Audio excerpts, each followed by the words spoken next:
Edit that, Molly. Now you know where to edit.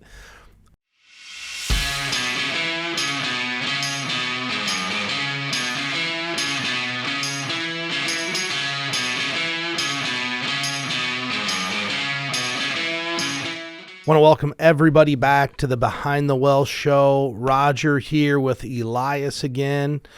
I'm really looking forward to Sunday, Eli, the big game.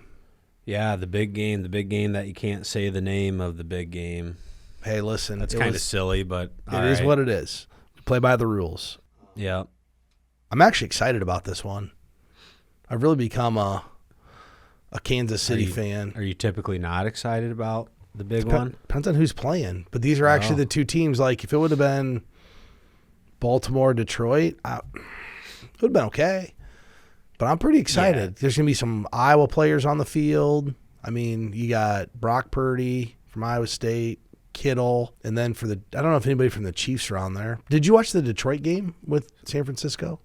Yes, I watched both games. Yeah. I mean, that's the Lions. They're just – some franchises are just doomed to really just never be good. No, I think they're going to be good now. I do think so, because they weren't good last year, and they had 3 first-round picks, and they hit on every single one of them. They took Aiden Hutchinson, they took Jahmyr Gibbs, and they took Jack Campbell, 18th overall. And I think what's impressive is they hit on every one of their first-round picks. A lot of times – you don't hit. And I know when they drafted Jahmyr Gibbs at 12th overall, I believe, that was a pretty controversial pick because they had DeAndre Swift, and they ended up dishing him. And they're a fun team. They got some talent, man. They got wide receivers. We will see. They're also playing in the NFL. It's not like they're not playing Division I NCAA football. They were one game away. Lots of teams have been one game away. But it's the pros. They're the best. Do you like watching the Chiefs? Yes. I love watching the Chiefs. We've got a lot of customers in Kansas City, so it'll be fun to interact with them, and I've been in contact with some people about it. You know, I've kind of become a Chiefs fan over the last couple of years. And not because I've always been a Chiefs fan, just I really enjoy watching Patrick Mahomes play football. That's why I like watching him. Yeah, I like to watch him play. There's a few people, you know, in football when they play, you're like, man, I want to watch the game because I want to see this player play. He's one of them. The other one is who's also in this game is Deebo Samuel. Yeah, Deebo's quite the player. Dude, it's awesome. I mean, he gets like 7 or 8 rushes a game, and he's a beast. I mean, he is all man. I really enjoy watching him play football. He's really good. So, you know, before the championships, my pick to win was the Ravens, just because that's what a champion a lot of times looks like. They can run the ball, play defense. They can control the game, basically. But Patrick Mahomes is a different level of player. Like, even you look at it, even like quarterback like Tom Brady. Tom Brady is great and was a very great quarterback. Mahomes is kind of special, even compared to someone like him, where I don't think – I mean, the Chiefs could be 0-6, and they could be playing a team that's 6-0. If you got Patrick Mahomes playing quarterback, he can beat anybody. The big difference over the last 5 weeks is they're not dropping their passes. It helps when the receivers catch the ball, right? You don't have to catch the super hard ones. Just don't drop the easy ones. And it wasn't one guy. It was Kadarius Toney, Kelsey, Marquez Valdez. All of them were dropping passes. And guess what? Guess what didn't happen last week? Drop balls. No drop balls. Everybody caught the passes they need to catch. Yeah, and Travis Kelce's playing really good at the end of the year. He's probably too old to play at that high of a level for the entire season. But you just got to be healthy when the playoffs start. Look at Tony Gonzalez, man. He played forever at a super high level. Yeah, he did. It's just hard to do. Yeah, certain for positions. Sure. So I'm looking forward to watching the big game. It's funny. My little girls have started watching football now. Blake sat and watched that whole game with me the other day. So that was actually fun. We've never done like a kind of big game party, but we're going to have one with the girls this year, especially since kickoff's like 5:30. Yeah, that'll be fun. You know, I think the first topic I want to talk about is actually relevant to the NFL in a lot of ways, but it's lifestyle creep. And, you know, I was talking to a friend of mine and he said, how do you avoid lifestyle creep? And I said, here's the problem. You don't know you have lifestyle creep until it's there. Like it's already happened. It's not something that people set out and say, man, I really want to creep my lifestyle up and up and up. But it's what happens over time as you make more money. It does. And it's one of the, you know, like you said, it's something you don't notice. So you almost have to implement some things that you can kind of take care of it before it gets too much or before that lifestyle creep is cutting in so much that you're not saving. Well, So I'll just tell a story about myself. This year, I don't know why, because I've always been like a systematic increase saving person. And this year was the hardest time I ever had increasing my savings. And I almost talked myself out of it. And then I was like, no, you're going to do it. Because if you don't, I know what'll happen if I don't. Because then if I don't increase my savings a little bit this year, what do you think I'll do next year? Oh, it worked out fine. I'll be okay. why was this year the hardest? Why did you have such a struggle this year? Increasing your contribution versus other years. Lifestyle You're creep. just ready to live a little? Lifestyle creep. Well, and we have 3 young kids, right? So there's not as much money anymore for the fun activities and the things we like to do. And it seems like our life is more expensive than it ever has been. It's like I'm not enjoying it. Well, I'm enjoying it as much as I ever have, but like there's just some, I want to go on another vacation every year. There's just stuff I want to do. It's lifestyle creep. The problem is you're going to the grocery store now. Well, and that you can't stay out of the probably chip didn't aisle. that didn't help either. Then I went and bought groceries and got half a cart, and it was $200. So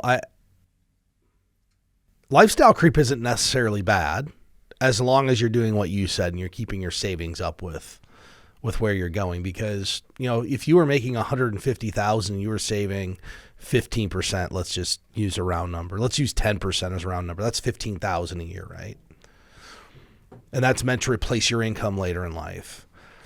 If all of a sudden you're making $500,000 and you still saving 15% or you're 10%, that's $50,000, right?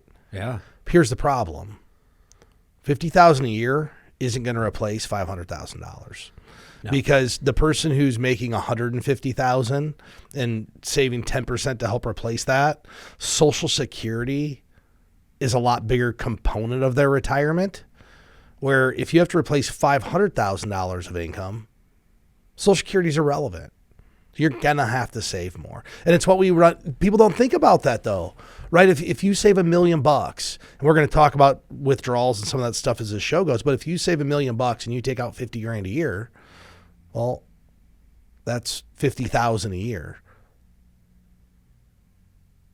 If you have $1 million and you're making 500, it's not even going to come close. Like Social Security can't get you there to where you need to go.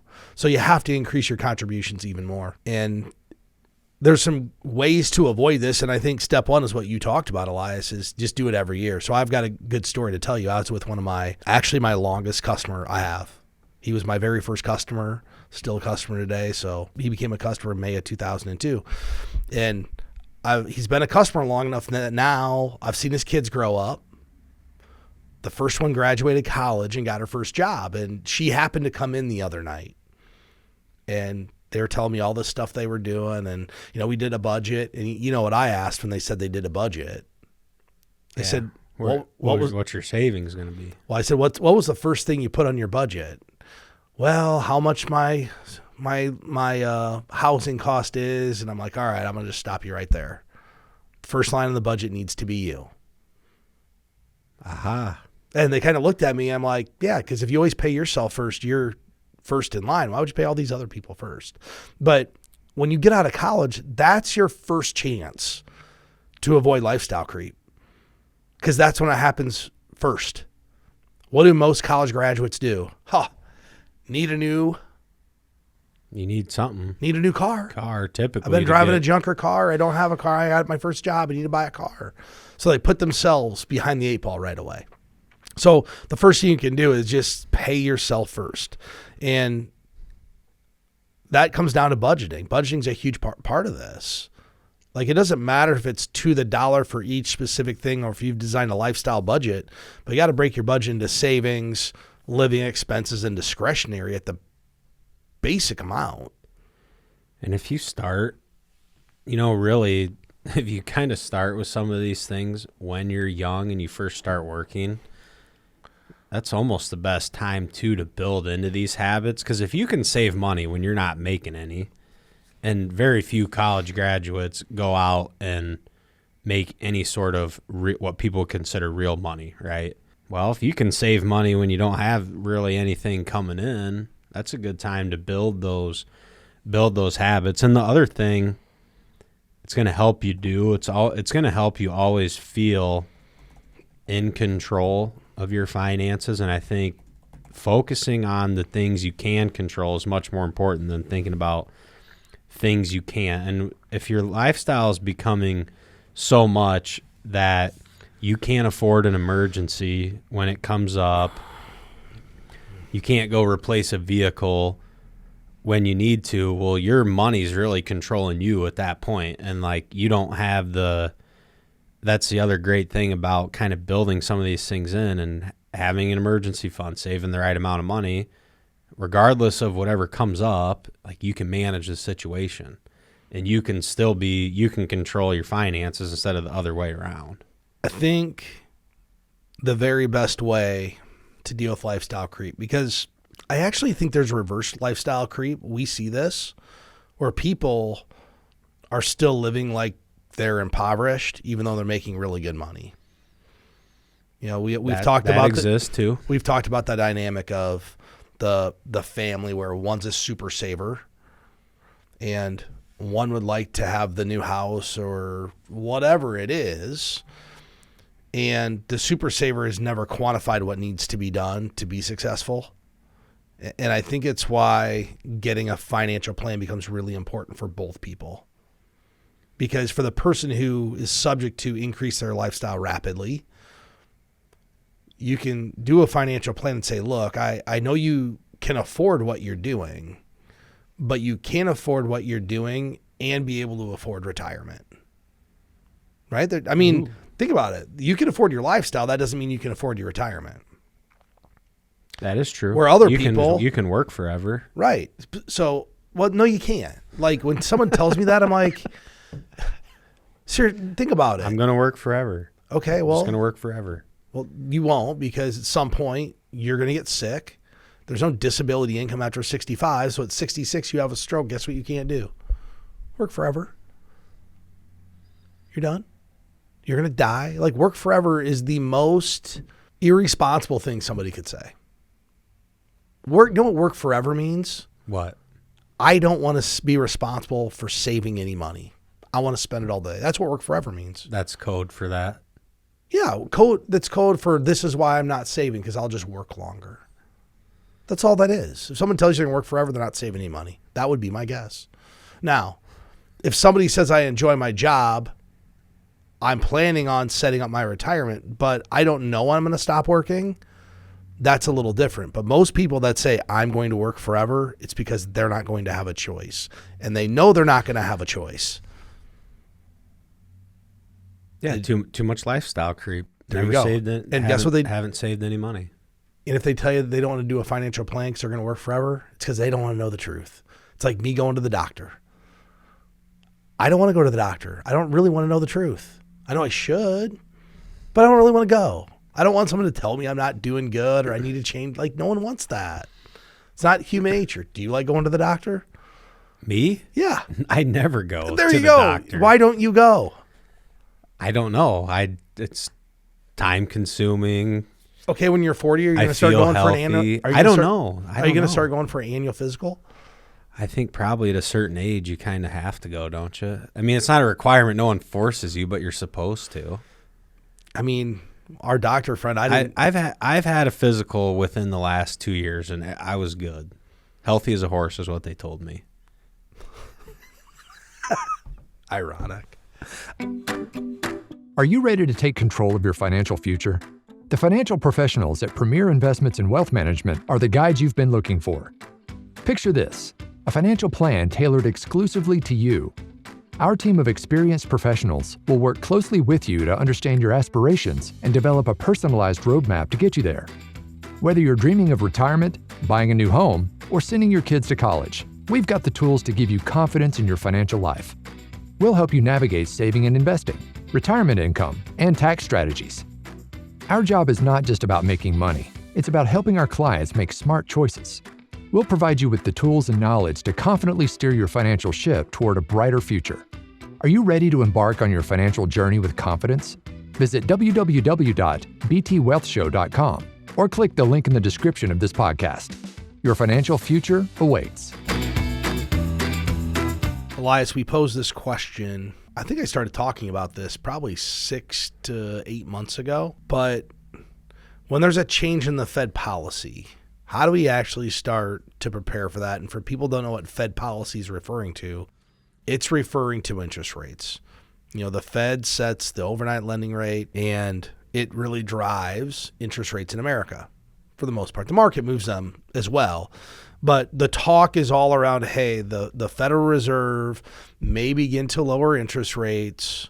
What does that mean for people? How should you prepare if that happens? So I thought it would be good to talk a little bit about how people can prepare for this. And we started talking about this probably 6 months ago, because if you start preparing once they cut, it's not too late, but it's probably not optimal, and we can't predict the future. So let's talk about some of the ways that people can prepare, good and bad, if interest rates begin to go down because the Fed eases their monetary policy. Well, What are some of the things what's the number one thing you're talking about to people about without making an investment recommendation? What are some of the things you're talking about with people? So I think for older, I guess I'll say retired clients that need more income from their portfolio, starting to talk about kind of locking in higher rates for a longer period of time. I think if you're someone who likes the conservative investment products, whether it's a fixed product, a CD, just all the things on that end of the spectrum, maybe looking at the longer duration, they say, or longer term, however you want to look at it, and lock in the rate and just be okay with the fact that could rates go higher after you make this decision? Yes. The talk is they're going to go lower, and it's kind of a timing thing too. We're never going to be able to time it perfect. We don't need to be perfect with our timing of these decisions. We just need to do a good job of making good decisions. So that's one thing I've been talking with. And I know we have a lot of retired folks that need income. So, that's a good conversation to have with them. I think that is really good advice. And I think for people that are looking at buying like a certificate of deposit where they have to lock the money up or whatever the investment vehicle is that has a guaranteed rate or a fixed rate on it, it's psychologically difficult for them to do a longer term product. And here's why. For the last 25 years, all they've been told, you want to buy the shortest term CD possible, so if rates go up, you can get a higher paying one, because we've been in such a low interest rate environment. It's almost like people retiring. When you tell them you have to hit the switch from accumulation to distribution, and they really struggle with that mindset of having to take money, people are struggling with the idea of trying to get a CD that's 2, 3, 4, 5 years in term instead of 6 and 9 months. And the other reason it's hard, what do people always gravitate towards, Elias? The highest rate. Oh, absolutely. The highest rate right now typically is on the shorter periods of time. So people would say, well, why would I want to take a 6-month product that pays 5.25%? I'm making up a number, 5.25%. Why would I want to take a 5-year product that pays 4.9. Just making it up, right? Well, here's what you need to ask. This is what the individual needs to ask themselves.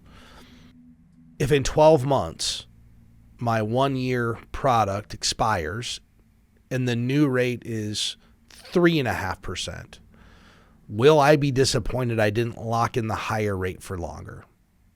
Yes. That's the question. Say, I should have. That's an upside down question. Will you be more disappointed if your long-term rate stays below the short-term rate for a little while, or if the short-term rate goes to 3%? Everybody should remember what CDs were 2 years ago, or not just CDs, any cash product. They were like 2% or less, and everybody was really disappointed. This is your opportunity to not be greedy and say, maybe I want to have this interest rate for longer and know what it is. There's value in the known. There is, and you just made a good comment about not being greedy, right? I think successful investors have found a way to make decisions without greed. Greed and fear are the two biggest emotions in investing. So the more decisions you can make by kind of putting those aside and just making good decisions, the more successful you're going to be over the long term. Does that mean you're going to be the perfect market timer on your decisions or the perfect decision maker on what to do with your interest rates? No, but you don't have none of this. You don't have to be perfect in any of it. Once people admit that they're not great market timers and they can't do it, everything becomes a lot more clear. It's a lot easier. If people would just admit they can't time the market because they can't, they can't. The best stock pickers in the world can't time the market. They can't do it. Once you admit that, everything becomes a lot more clear as to what you should do. You're not paralyzed by, should I put the mark? It's no longer, should I invest the money? It becomes, how much do I have to invest? Hey, there's a lot of people out there on the internet that'll tell you they can time the market. Guess what? They're on TikTok and YouTube. Let's see your balance sheet. But to end the episode today, we're going to talk about blanket advice. And this year, because we've coined 2024 the year of personalized advice, one of the things and one of the most common pieces of financial advice that I would say a vast majority of people subscribe to is something called the 4% rule. And this 4% withdrawal rule hit maximum popularity, I think it was about a month or two ago, because Dave Ramsey had a call on his show. Someone said something about the 4% rule, and he said it was phooey and whatever. People can watch the clip if they want. I'm not going to try to rehash it. But I thought it'd be good to talk about why the 4% rule really isn't the best advice. In a couple of reasons. I want everybody to first know this idea was actually created by a financial advisor in 1994. Okay, so number one, it hasn't been around that long. Right? That's 26 years. That's not very long. And it's amazing how widely adopted it is over this period of time. I mean, mutual fund companies put articles out about this stuff, right?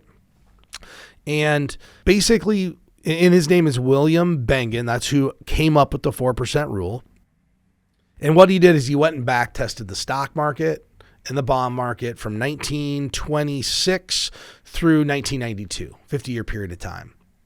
And he assumed a 10% return for the stock market and 5.2% return for the bond market. So the first reason this isn't very accurate is who's averaged 5.2% in the bond market the last 20 years? No one. I mean, not on yield. Maybe there's some price, but it depends on what you own. So I don't know as if that's a good barometer. But what he did is he just went back and said, this is what history has shown us. And what's the first thing in every prospectus? Past performance is not indicative of future results. And that's what this is all based upon, something that happened years ago. And I'm not saying it is a horrible idea, but we believe in very specific advice. And the reason they came up with the 4% rule is he ran 4 different withdrawal rates primarily. A 3% withdrawal rate, a 3% withdrawal rate, every portfolio over that period of time, would have lasted 50 years. The 4% withdrawal rate, most lasted 50 years. Only a few fell short. 5%, half the portfolios were exhausted in less than 50 years. And the 6% withdrawal rate, only 7 portfolios out of the total number they did lasted 50 years. 10 of them lasted less than 20. And it got me thinking, you know what the problem with this is? What is that? The reason the 6% withdrawal rate didn't work is because they didn't segment their money by responsibility like we do in our bucket strategy. Because this just assumed when the stock market went down, they would sell an equal amount of stocks and bonds or whatever the proportion was, right? If it's a 60-40 portfolio, it didn't say we're only going to sell the bonds because they didn't go down. It assumed they sold for a $10,000 distribution, $6,000 of stock and $4,000 of bonds.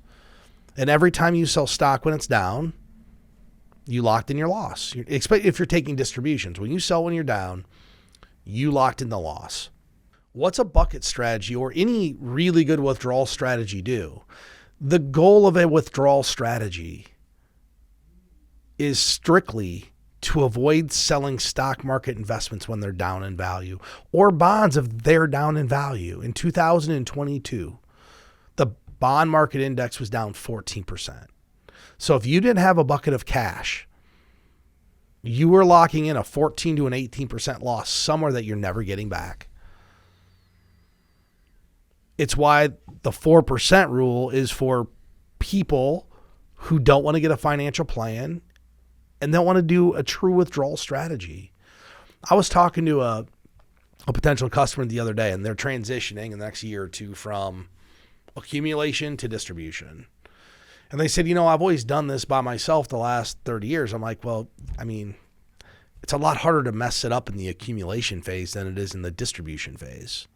The accumulation phase, as long as you keep putting your money in and you have good investments you're putting it into, those things tend to work out. It's the distribution phase when you take it from the wrong type of account. When you take out, a stock market investment when it's down, that's the way that you can kill your retirement. And I think that's why personalized advice is really important in planning a withdrawal strategy versus just saying, I'd take 4% a year, it'll work out. Yeah, I agree with that. And it's a good rule of thumb, but there's a lot that doesn't go into it. You just talked about the volatility. It's not really designed for your personal goals. And there's really, I think that's really the benefit and the beauty of getting a personalized financial plan distribution strategy is you don't have to operate on a rule of thumb that may or may not work for you at in an optimal way, right? Where if we have let's say you're taking out 8% of your account for a while to drive income and things, and you're delaying Social Security, and then you start taking Social Security and you take less. There's so many different ways to actually take money for retirement, for income, that to just say 4%, well, okay, well, if we have a gangbuster year in the market's up like 15 or 20, like why wouldn't you be able to take more that year? Or if there's a year, if there's a year where maybe the market's down, but you have some cash in there, then maybe you kind of lower it a little bit. I don't know. We just don't really operate around that. I know that it's a good rule of thumb and it makes sense conceptually to think about, but there's so many different ways to accomplish the goals that people have. Do you know how many people come to this office and take 4% out? Very few. I have a lot of customers ask if they're spending too much. But we don't quantify that by a percentage. We quantify it through the results of a financial plan. Because if you're 78 years old and your life expectancy is 7 years, your withdrawal rate could maybe be 7 or 8%. Like, it all depends on what your age is. I would argue that if you were if a person was involved in the FIRE movement, and this is where blanket advice is super dangerous. Let's say you're 45 years old and you've got, I don't know, $5 million. And you're going, man, 4% a year. I'm 45. I can live on that. Are you sure? What happens with inflation? All the different things that happen.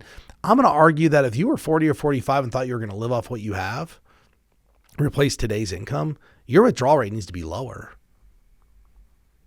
Yeah, because there's a lot more sequence of return risk involved in there. There's a lot more other stuff that can come up. So the closer you are to retirement, arguably the higher your rate can be. And nobody just does 4%. You know what people spend? They spend what they need to survive. That's what they do. And have fun and do the things they want to do. Survive and live. Like Survive's first, and then if we can live a little, we will too. Yeah. But people that are just stuck in a blanket, percentage rule, it's just so unfair to those people, because a lot of those people say, well, I can't spend more than 4%. Well, do you need as much money when you're 82 as you do when you're 65? I hope not. I'd go pull the people in their 80s. I mean, they're going to spend most of their money on health care. They're not spending on vacations to Florida for spring break. And that's not bad. It's just a fact. So with that said, I'd encourage anybody who's in that situation where you're getting within, 5 to 7 years of looking at going from the accumulation phase to the distribution phase, to get a hold of us at btwellshow.com or click the link below. We'll help you put together a withdrawal strategy, a personalized financial plan to make sure you can accomplish the goals that you have going into retirement. You have anything else you'd like to say, Eli? Everyone, thank you for listening and supporting our program. We really appreciate it. Hope everybody has a great day.